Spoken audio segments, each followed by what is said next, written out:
This is FYI News 13, brought to you by SSPTV and the Hazleton Standard Speaker. For your information, Hazleton's police chief talks about new cameras helping keep watch over the city. Good evening and thank you for joining us at FYI. I'm Ken Cara. We start with headlines from FYI News 13 and the Hazleton Standard Speaker. Shots rang out just before 6 a.m. this morning in the 100 block of East 5th Street in Hazleton. According to Hazleton police, 5 shots were fired into a house and an unknown amount of shots were fired at a 67-year-old man who was a witness. There were no reports of injuries. The suspect is described as a male wearing a white hoodie. He was last seen running north towards 6th Street. Anyone with information is asked to call Hazleton Police at 570-459-4940. An investigation is underway into a report of a fight and shots fired early Sunday morning in Hazleton. Police were called to the 5 Lounge nightclub on Laurel Hill Road around 2:30 Sunday morning. According to police, a fight broke out inside the club, and as those involved exited the club, they continued fighting in the parking lot. Police say one of the individuals pulled out a handgun and fired several shots into the air. Anyone with information is asked to contact Hazleton Police. Well, Hazleton's police chief hopes that additional security cameras in the city will help take a bite out of crime. Lisa Sugart sat down with the chief recently to talk about the benefit the cameras are to his force. Recently, the city of Hazleton began adding more surveillance cameras throughout the city, and here to tell us about the impact of those cameras, Hazleton Police Chief Frank D'Andrea. Chief, I know that some were established several years ago, and now we recently saw there were additional cameras being put up throughout the city. What does this do for your department and its safety? This is a big plus for the community, for the police department, for the city of Hazleton, and the surrounding areas. The fact is that we very well might capture surveillance footage that solves a crime because a car was passing through our area, and we're able to give that to a surrounding community or surrounding law enforcement. This new system that was purchased through community development money, 100% community development money, is state-of-the-art. It is cameras that today, at 9 degrees without a wind chill, are operational. They're operational because they're in what I refer to as Arctic boxes. It's a self-contained box that heats and cools the cameras. And the reason for that Arctic box is because currently there are no manufacturers that make a camera that would work in the city of Hazleton from the -2 degrees all the way up to the 98 degrees. And so you need to house them in something. What this will do for the community is just be another tool in the police department's arsenal. First of all, they're a crime deterrent for people who know that there are cameras. We've already had people come up to us while we were installing them on Alter Street and say, the people that used to hang out here don't hang out here anymore. Whether or not that's true, one of the other things cameras do is add to the public's perception and allow them to feel safer knowing there's cameras there. The cameras send their signals back to the city police department where they're recorded constantly. They're high-end so that we're able to view the recording and you no longer have to guess who is that in the picture, what's that license plate. Right now there's 24 cameras that were purchased with this money to include the back end, which is a huge recording server. We hope that through 2015 to add additional cameras, and they're in high crime areas. We'll expand it to ingress and egress points for the city, but this just, to me, is another milestone for the city police department, for the city of Hazleton, for the community, allowing us another way to keep people safe. How often did you rely on them with the first set of cameras that went on to help you do your job?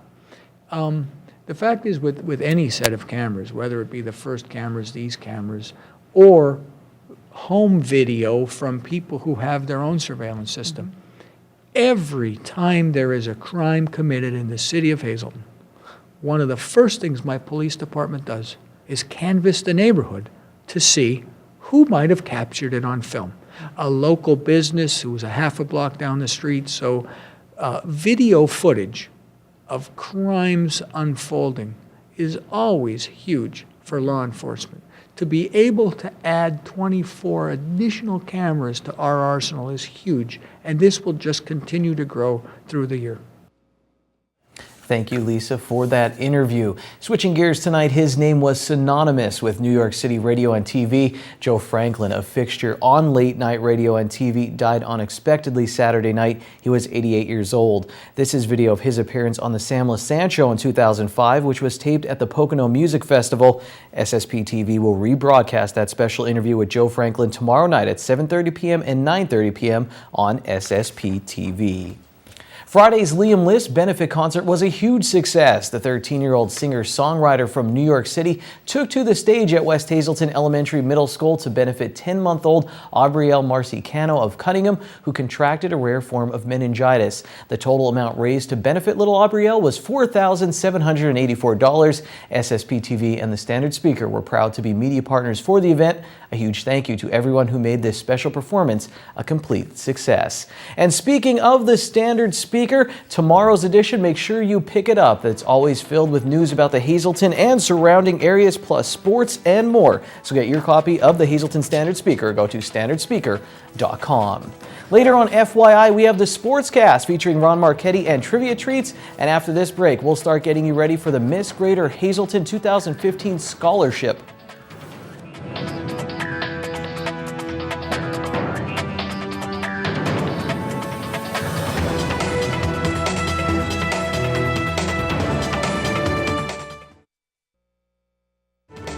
This is FYI News 13, brought to you by SSPTV and the Hazelton Standard Speaker. Well, you know, it's Monday. We're back here at Core Fitness in Hazelton. We're back with Christy, and we're keeping you in shape, and we're keeping you in line with those New Year's resolutions if you want to get healthier in 2015, right? Right. And today we are going to talk about not only just here at a women's gym, but gyms in general. We're going to talk about a little bit of gym etiquette. So once you finally made that plan, and especially you women, the most difficult part is really coming through the threshold of the door. Once you're in here, we want to make you happy. We want to answer your questions, but we also kind of want to guide you on the right things to do while you're here. Certainly, because you have a lot of amenities here, and to keep those amenities, we have to, respect the gym and respect, like you said, the etiquette. So what is the first thing you should do once you get into the door at Core? The first thing that you should do, especially this time of year, is wipe your feet. And it's not just here. I would do that anywhere. I would do that in your home, and hopefully you would do that in mine. So you kind of would treat it as if you were walking into your friend's house, because that's how we want you to feel here. We want you to feel like you're a friend. So you walk in and you wipe your feet, because we have ugly salt on the roads now and all the dirt and the ashes, and you're dragging that in. So at any place you go, any gym, you want to wipe your feet and then approach the desk. Okay, then you're going to go to your gym desk and you're going to meet your trusty employee wherever you may be, and you're going to ask your questions. And then I recommend that you take a tour of the gym before you commit to anything, and you want to make sure that it's going to be a place for you to go. And if it doesn't feel comfortable, you're going to know it. So you're going to sign the gym's waiver, and you're going to take a tour of the gym and let them explain all the equipment to you, let them tell you how you can reach your goals. All right, so let's start with the weights. Okay.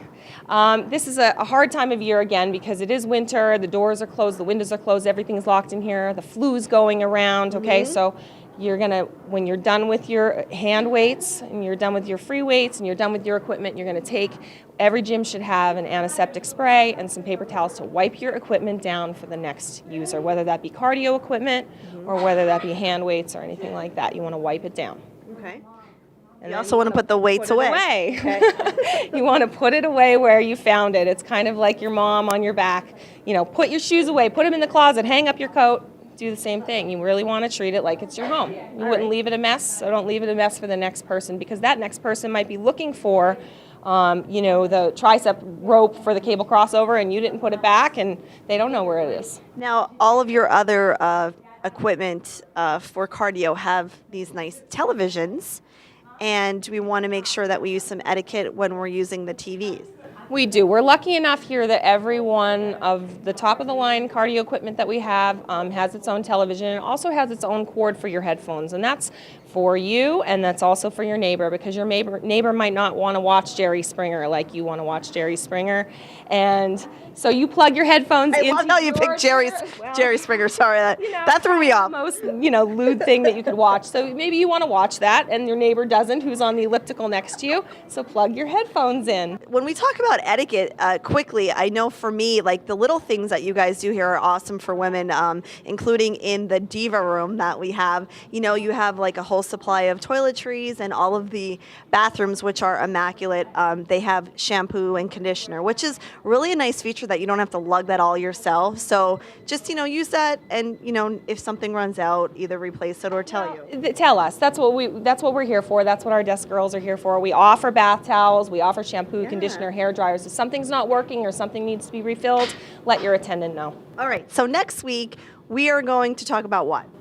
Next week, we are talking about what is new at CORE. So the new classes that we have coming this month and in the upcoming months. Some awesome classes, and we'll tell you about getting these shirts. They glow in the dark. So we'll see you next Monday here at Core Fitness. Time now for FYI News 13 weather. I want a glow-in-the-dark tank top. I also kind of want to watch Jerry Springer now. But it's weather time, and here there is a hazardous weather outlook for our area. A nor'easter is on its way, but it looks like it's going to have mercy on us, but we should still be cautious out there.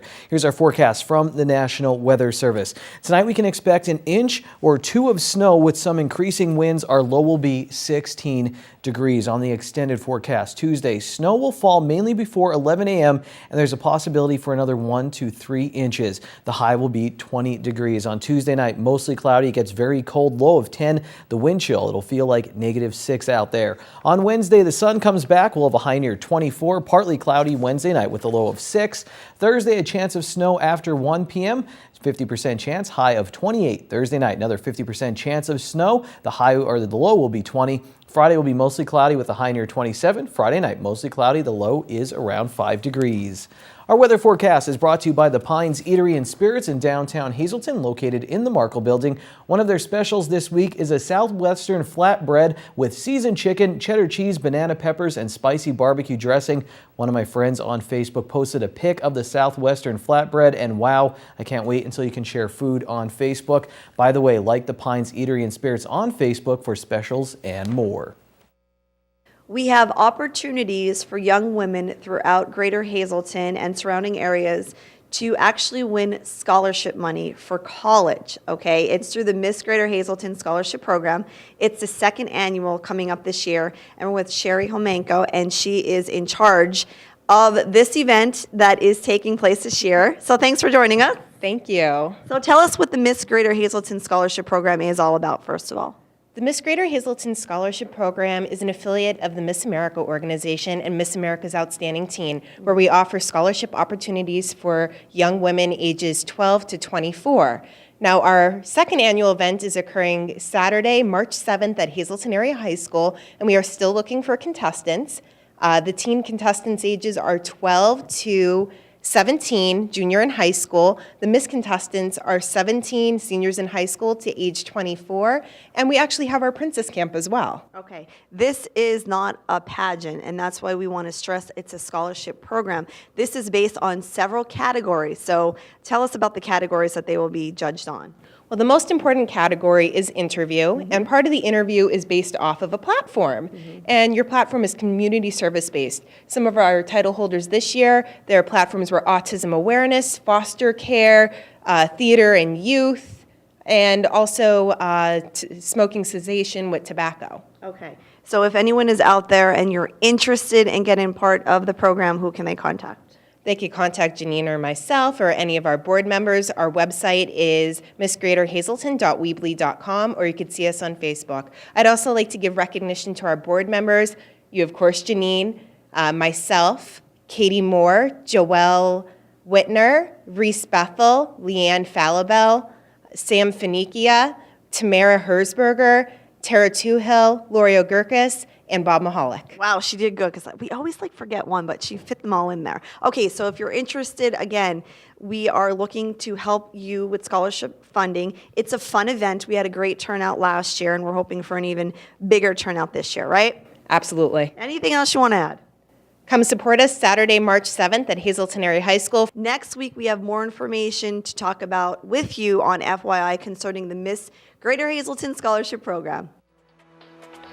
Thanks once again, Janine. Very busy this segment. Here's the green screen. Daily number 805, the Big Four 6633, Quinto 06138, and Treasure Hunt 6, 7, 20, 21, and 29. We'll take a look at the local sports standings when we come back on FYI.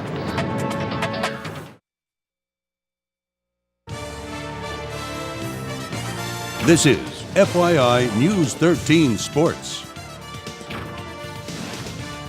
The local high school sports schedule has been wiped out, but don't be too mad, sports fans, at the snow, because you can head outside for some sled races, and there's nothing like pickup football in the snow. I know what I'm doing once I sign off, but for right now, there's work to be done. Fans of the show know that Mondays are mostly for checking the standings, or the tables, as they call them in soccer. The Penn State Hazleton women's basketball team lost their first PSU AC, that's the Penn State University Athletic Conference, game on January 17th to Penn State Lehigh Valley. Since then, they have won 3 straight PSU AC games, and they will host unbeaten PSU Brandywine on Saturday, February 7th.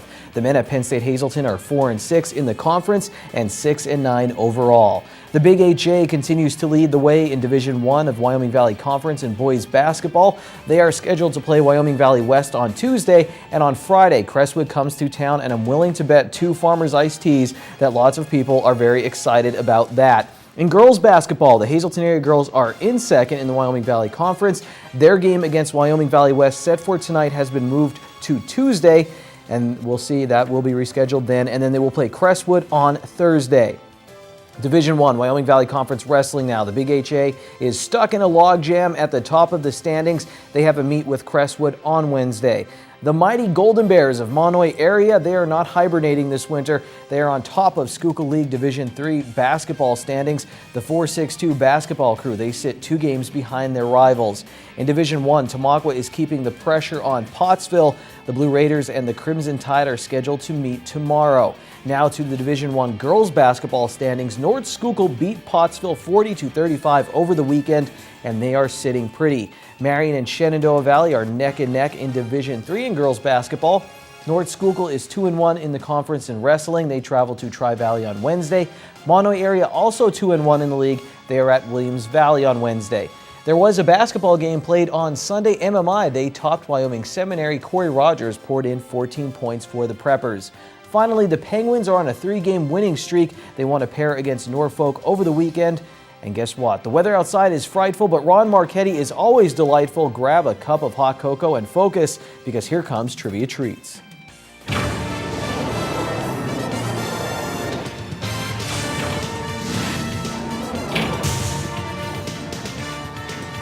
The last Monday in January is almost over. Hi, everybody, and welcome to Trivia Treats. Coach K won his 1,000th game yesterday afternoon in Madison Square Garden, and the Atlanta Hawks won their 16th straight game last night, an NBA Atlantic franchise record.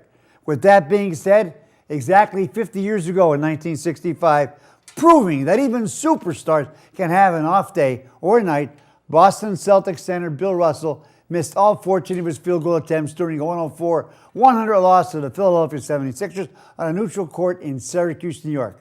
The Celtics came into that game with a 16-game winning streak and a chance to tie the existing NBA record of 17 wins in a row at that time. Russell helped contain Wilt Chamberlain to 16 points, well below his 35 points per game average. But Lucius Jackson and Hal Greer hit for 26 and 22, leading the way for the Sixers.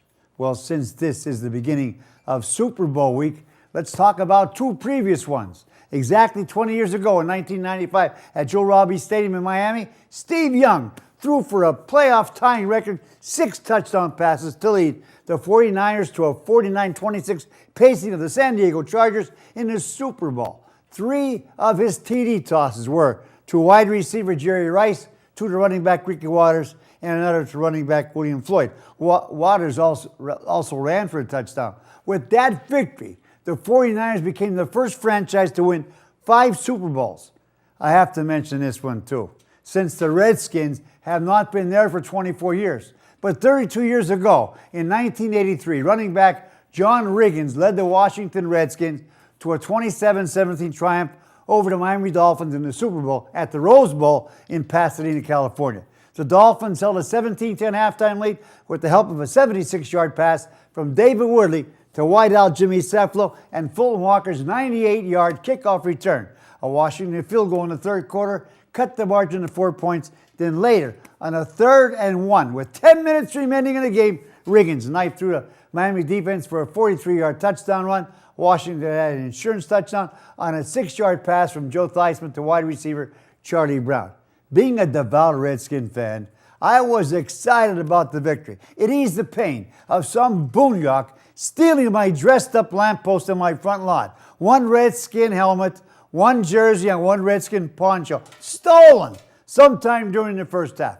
When the smokers went outside, it was discovered. Mother of God. Everybody was inside watching the game when the theft occurred. All that was left was the bare lamppost. And now, even that's gone. So am I, till Friday. Be a good sport. Stay loose. Mondays can be rough, but you can end them on a high note. Seafood night at Bottlenecks. Choose from crab, clam, shrimp, and lobster specials, such as their little neck clams in garlic butter, only $1.95 a dozen, or handmade crab cake platter for only $8.95. Good evening, everyone, and here's tonight's Talk of the Town report. First tonight, Community Services Foresight will be holding their 14th annual Bowl for Sight No Tap Bowling Tournament on Saturday, February 7th. 3 different bowling times are available: 12:30, 4 p.m., and 7:30 p.m. Registration is $15 per bowler, and prizes will be awarded in several categories. For information, just call 570-455-0421. And finally, Hazleton Trinity Lutheran Church will be holding their annual all-you-can-eat pork and sauerkraut supper on President's Day, Monday, February 16th. The event will be held in Wagner Hall from 4 to 7:30 p.m. Cost is $10 for adults, $5 for kids. For info, just call 570-454-3492, extension 10. That's tonight's Talk of the Town.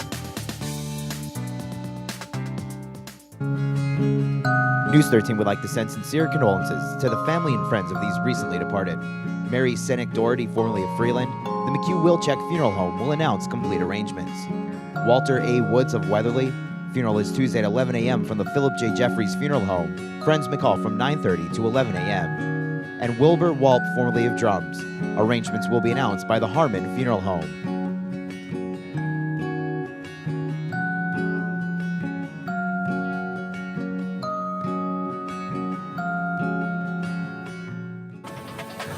Attention pay-per-view subscribers, if you see your name right now on News 13, you'll have 13 minutes to call in and win a free movie from Service Electric Cablevision. Our winner tonight is Marilyn Dillon of Hazel Township. Marilyn, if you're watching, give us a call right now, 570-455-7267, extension 104. Make sure you join us for our 4-part investigative report, Who Stole Ron Marchetti's Redskins jersey. That's it for tonight on FYI. Thanks for watching. Remember, we archive all of our newscasts at SSPTV.com. Until tomorrow, take it easy, everyone.